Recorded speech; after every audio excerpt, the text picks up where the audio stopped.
Highways మొన్న ఘోర రైలు ప్రమాదం. పుష్పక్ ఎక్స్ప్రెస్ లక్నో నుంచి ముంబై వస్తుంది. అదే సమయంలో కర్ణాటక ఎక్స్ప్రెస్ బెంగళూరు టు ఢిల్లీ.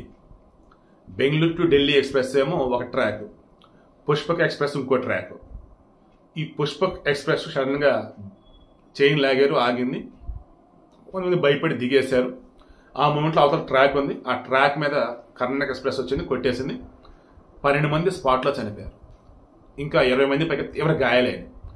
ఆ రోజు మనం మాట్లాడింది ఏంటండి, ఎవడో ఒక ఎదవ చేసి ఉంటాడు ఈ చెత్త పని అని చెప్పేసి. ఆ ఎదవ ఎవడో కాదు, ఛాయ్ అమ్మే అతను, టీ అమ్మే అతను. నేను టీ అమ్మే అతను తక్కువ చేయట్లేదు, టీ అమ్మటాన్ని తక్కువ చేయట్లేదు. ఆ ఎదవ ఎవడైతే ఉన్నాడు, ఆ టీ అమ్మే ఎదవ, వాడి యొక్క బుర్ర, అసలు ఆ బుద్ధి బుర్ర జ్ఞానం లేదు అసలు వాడికి.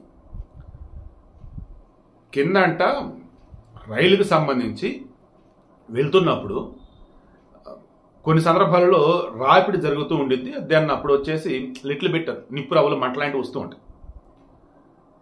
కొన్ని సందర్భాలలో ఫ్రిక్షన్ ఉండాలన్నట్టుగా ఇసుకను పోస్తూ ఉంటారు. సరే, మనం ఇన్డెప్త్ ఫిజిక్స్ అది వద్దు మనకి. అది రెగ్యులర్గా ఒక ట్రైన్ వెళ్తున్నప్పుడు వచ్చే చిన్నపాటి పొగ, చిన్నపాటి నిప్పు రవ్వలు ఏవైతే ఉంటాయో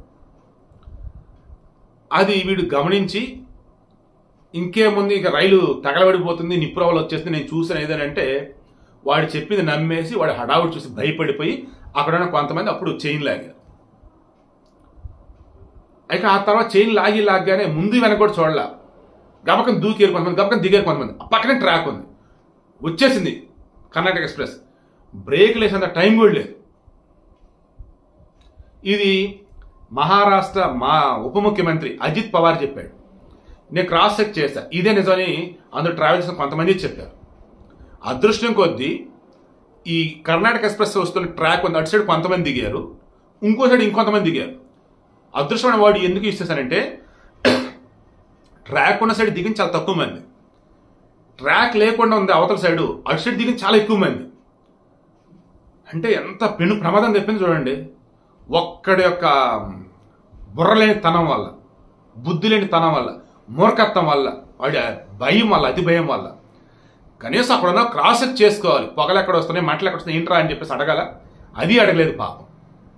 ఆ యూపీ నుంచి బాంబేకి వచ్చే ట్రైన్ లక్నో నుంచి అంటే పాపం చాలా మంది పని చేసుకునే వాళ్ళు, తక్కువ చదువుకునే వాళ్ళు ఉంటారు పాపం. అన్యాయంగా టీ అమ్ముకునేవాడు మాటలు విని చైన్ లాగి భయపడి దూకేసి చనిపోయారు. వాడు ఎవడో ఎక్కడంటే చూసి కష్టం వాడిని పట్టుకోవాలి. పట్టుకుని ఏం చేస్తారు, వాడు ఇప్పటి ఎవడో తప్పించుకునే ఉంటాడు. సో ఇకనైనా ట్రైన్ అయినా, బస్సు అయినా, ఫ్లైట్ అయినా, షిప్ అయినా, ఏదైనా సరే మీరు ట్రావెల్ చేస్తున్నప్పుడు ఎవరైనా ఏదైనా చెప్తే నిజమా కదా కనీసం fraction of seconds cross check చేసుకోండి. సరే, తర్వాత క్రాస్ చెక్ చేద్దాం, ముందే అలర్ట్ అవుదాం అనుకున్నప్పుడు అటు ఇటు ఒకసారి చూసుకో, చుట్టుపక్కల ఆపినా మీరు దిగినా ప్లీజ్ అండి. ఇక ఎక్స్గ్రేషియాలు అన్నప్పుడు స్టేట్ గవర్నమెంట్ వచ్చి చనిపోయిన వరకు 5 లక్షలు అన్నారు, సెంట్రల్ గవర్నమెంట్ వచ్చి 1,50,000 అన్నారు. తీవ్ర గాయాలపైన వాళ్ళకి వచ్చేటప్పటికేమో సెంట్రల్ గవర్నమెంట్ 50,000 అన్నారు, స్టేట్ గవర్నమెంట్ వచ్చేసి 50,000, అండ్ లైట్గా గాయాలైన వాళ్ళకి 5,000 అనౌన్స్ చేసింది సెంట్రల్ గవర్నమెంట్. ఈ ఎక్స్గ్రేషియాలు కాంపల్సరీ కాదండి. ముందు ప్రజల్లో కొంచెం బుర్ర అనేది పెరిగేలా చూడండి, అండ్ భయాందోళనలకు గురవ్వకుండా ఇటువంటి ఇష్యూస్ జరిగినప్పుడు కొంచెం తెలివిగా వ్యవహరించేలా చూడండి.